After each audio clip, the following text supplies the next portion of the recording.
ವಯನಾಡಲ್ಲಿ ಮರುಕಳಿಸಿದ ಮಹಾ ದುರಂತ. ನೋಡ್ತಿದ್ದಂತೆ ಅಪ್ಪಳಿಸಿದ ಮಣ್ಣಿನ ಸುನಾಮಿ. ಎಸ್ ವೀಕ್ಷಕರೇ, ಮಳೆಗಾಲ ಬಂತಂದ್ರೆ ದೇವರ ನಾಡು ಕೇರಳ ಅಕ್ಷರಶಃ ನರಕವಾಗುತ್ತೆ. ಕಳೆದ ಬಾರಿ ವಯನಾಡಿನಲ್ಲಿ ನಡೆದ ದುರಂತ ಇನ್ನೂ ಮಾಸಿಲ್ಲ. ಬರೋಬ್ಬರಿ 300ಕ್ಕೂ ಹೆಚ್ಚು ಮಂದಿ ಸಾವನ್ನಪ್ಪಿರುವ ಘಟನೆ ಇನ್ನು ಹಸಿಯಾಗಿದೆ. ಆಗಲೇ ಮತ್ತೊಂದು ಭೀಕರ ದುರಂತ ಸಂಭವಿಸಿದೆ. ಈ ದೃಶ್ಯವನ್ನು ಗಮನಿಸಿದ್ರೆ ಅಲ್ಲಿನ ಪರಿಸ್ಥಿತಿ ಹೇಗಿದೆ ಅನ್ನೋದು ಕಣ್ಣ ಮುಂದೆ ಬರುತ್ತೆ. ಅಬ್ಬಾ, ಈ ದೃಶ್ಯ ಎಂತವರನ್ನು ಕೂಡ ಬೆಚ್ಚಿ ಬೀಳಿಸುತ್ತೆ. ಮತ್ತೆ ಮಣ್ಣು ಕುಸಿದು 3 ಕಾರ್ಮಿಕರು ಸಾವನ್ನಪ್ಪಿದರೆ ಸುಮಾರು 20ಕ್ಕೂ ಹೆಚ್ಚು ಮಂದಿ ಮಣ್ಣಿನಡಿ ಸಿಲುಕಿದ್ದಾರೆ ಎಂಬ ಮಾಹಿತಿ ಇದೆ.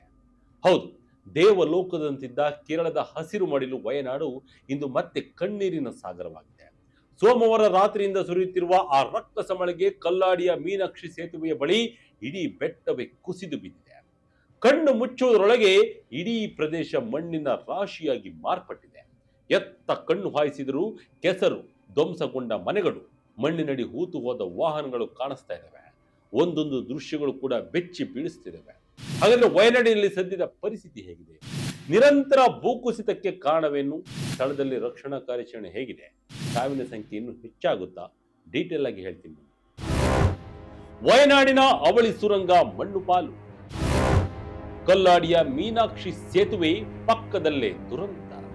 ವೀಕ್ಷಕರೇ, ಈ ವಿಡಿಯೋದಲ್ಲಿ ಕಾಣುತ್ತಿರುವ ಈ ಭೀಕರ ದುರಂತ ಸಂಭವಿಸಿದ್ದು ವಯನಾಡ್ ಮತ್ತು ಮಲಪ್ಪುರಂ ಜಿಲ್ಲೆಗಳನ್ನ ಸಂಪರ್ಕಿಸುವ ಅತ್ಯಂತ ಮಹತ್ವಾಕಾಂಕ್ಷೆಯ ಅನಕ್ಕುಪೊಯಿಲ್ ಕಲ್ಲಾಡಿ ಮೆಪ್ಪಾಡಿ ಅವಳಿ ಸುರಂಗ ಮಾರ್ಗ ಕಾಮಗಾರಿ ನಡೆಯುತ್ತಿದ್ದ ಜಾಗದಲ್ಲಿ. ಕಲ್ಲಾಡಿಯ ಪ್ರಸಿದ್ಧ ಮೀನಾಕ್ಷಿ ಸೇತುವೆಯ ಪಕ್ಕದಲ್ಲಿ ಈ ಘಟನೆ ನಡೆದಿದೆ. ಕಳೆದ ವರ್ಷ ಆಗಸ್ಟ್ ತಿಂಗಳಲ್ಲಿ ಈ ಬೃಹತ್ ಸುರಂಗ ಕಾಮಗಾರಿಯನ್ನ ಅತ್ಯಂತ ಅದ್ದೂರಿಯಾಗಿ ಉದ್ಘಾಟನೆಯನ್ನ ಮಾಡಲಾಗಿತ್ತು.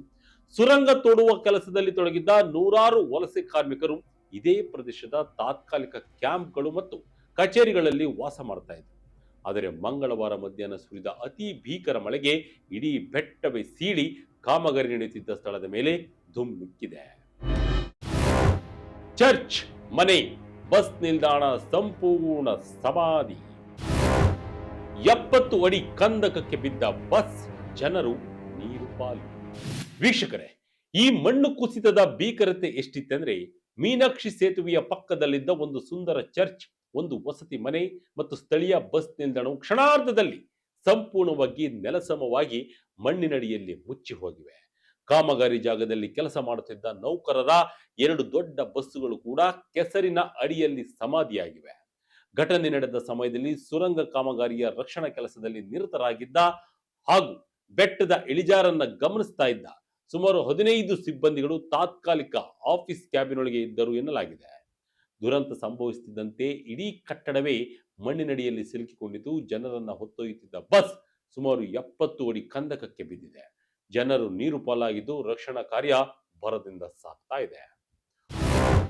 3 ಸಾವು, 7 ಜನರಿಗೆ ತೀವ್ರ ಗಾಯ, 20 ಮಂದಿ ನಾಪತ್ತೆ. ವೀಕ್ಷಕರೇ, ಸದ್ಯದ ಅಧಿಕೃತ ಮಾಹಿತಿಯ ಪ್ರಕಾರ ಈ ಭೂಕುಸಿತದಲ್ಲಿ 3 ಮೃತಪಟ್ಟಿದ್ದು, ಬರೋಬ್ಬರಿ 7 ಜನ ತೀವ್ರವಾಗಿ ಗಾಯಗೊಂಡಿದ್ದಾರೆ. ಇನ್ನುಳಿದ 20ಕ್ಕೂ ಹೆಚ್ಚು ಜನರು ಮಣ್ಣಿನಡಿಯಲ್ಲಿ ನಾಪತ್ತೆಯಾಗಿದ್ದು, ಅವರ ಹುಡುಕಾಟ ತೀವ್ರವಾಗಿ ಸಾಗಿದೆ.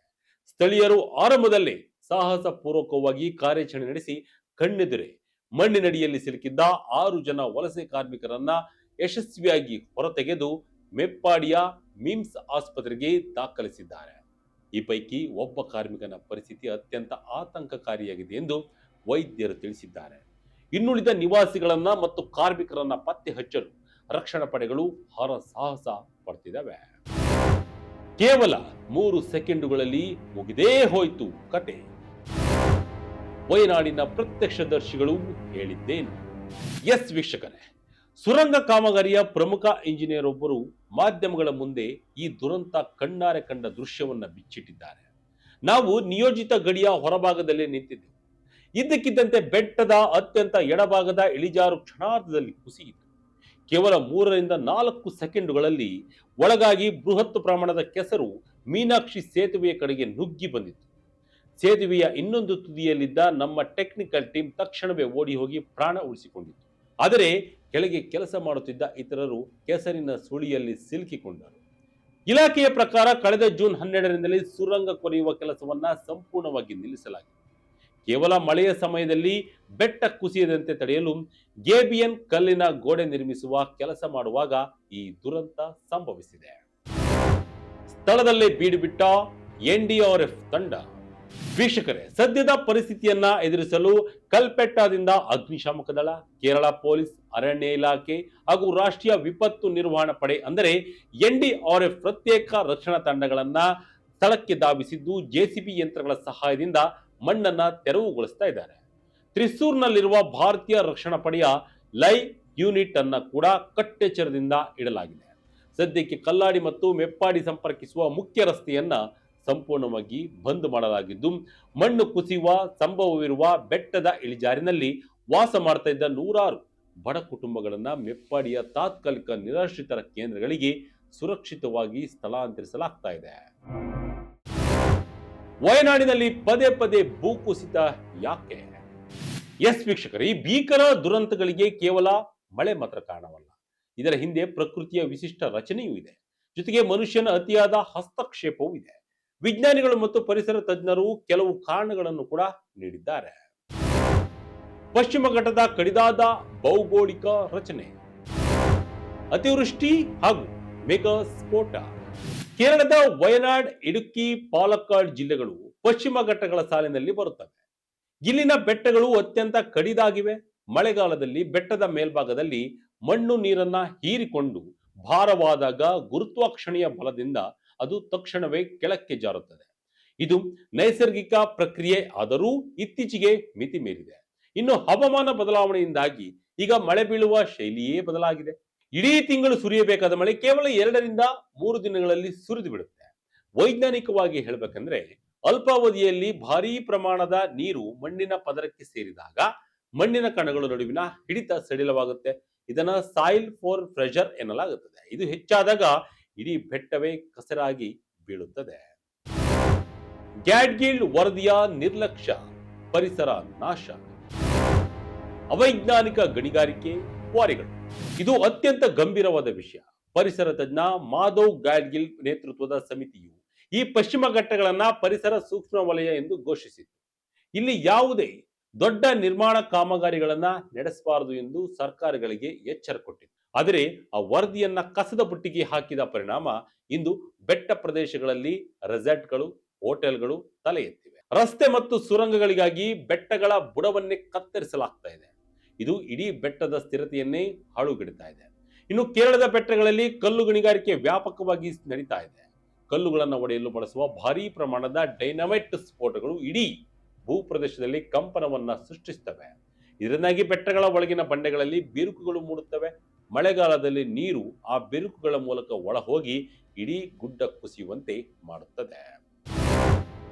ಏಕಬೆಳೆ ಪದ್ಧತಿ, ಕಾಡು ನಾಶ. ನೈಸರ್ಗಿಕ ಅರಣ್ಯಗಳಲ್ಲಿನ ಮರಗಳ ಬೇರುಗಳು ಮಣ್ಣನ್ನ ಗಟ್ಟಿಯಾಗಿ ಹಿಡಿದುಕೊಳ್ಳುತ್ತವೆ. ಆದರೆ ಕೇರಳದಲ್ಲಿ ನೈಸರ್ಗಿಕ ಕಾಡುಗಳನ್ನ ಕಡಿದು ಆ ಜಾಗದಲ್ಲಿ ರಬ್ಬರ್, ಟೀ, ಕಾಫಿ ತೋಟಗಳನ್ನ ಮಾಡಲಾಗಿದೆ. ಈ ವಾಣಿಜ್ಯ ಬೆಳೆಗಳ ಬೇರುಗಳಿಗೆ ಮಣ್ಣನ್ನ ಗಟ್ಟಿಯಾಗಿ ಹಿಡಿದಿಡುವ ಶಕ್ತಿ ಇರುವುದಿಲ್ಲ. ಹೀಗಾಗಿ ಮಣ್ಣು ಸುಲಭವಾಗಿ ಕೊಚ್ಚಿ ಹೋಗುತ್ತದೆ. ಕೇರಳದ ಬೆಟ್ಟಗಳಲ್ಲಿ ಹೆಚ್ಚಾಗಿ ಲ್ಯಾಟರೈಟ್ ಅಂದರೆ ಕೆಂಪು ಜೇಡಿ ಮಣ್ಣಿನ ಮಿಶ್ರಣವಿರುವ ಮಣ್ಣು ಕಂಡು ಬರುತ್ತದೆ. ಈ ಮಣ್ಣು ಒಣಗಿದ್ದಾಗ ಗಟ್ಟಿಯಾಗಿರುತ್ತದೆ. ಆದರೆ ನೀರು ಬಿದ್ದ ತಕ್ಷಣ ಸ್ಪಂಜಿನಂತೆ ನೀರನ್ನ ಹೀರಿಕೊಂಡು ಅತ್ಯಂತ ಮೃದುವಾಗಿ ಕೆಸರಾಗಿ ಬದಲಾಗುತ್ತೆ.